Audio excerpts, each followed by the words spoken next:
బండి మీద అమ్మే వడలు కన్నా మనం ఇంట్లోనే క్రిస్పీగా వడలు ఎలా చేసుకోవాలో చూపించబోతున్నాను.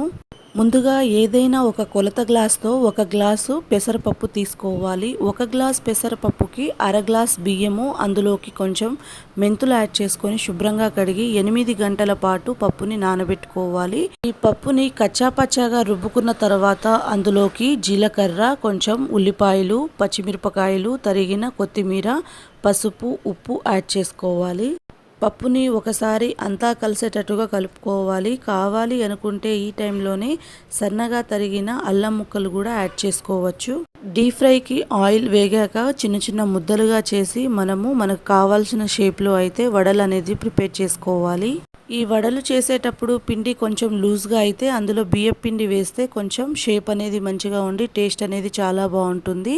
క్లియర్గా అర్థమయ్యేలా చూడాలి అంటే ఈ వీడియోలో లాంగ్ వీడియో లింక్ ఇస్తాను.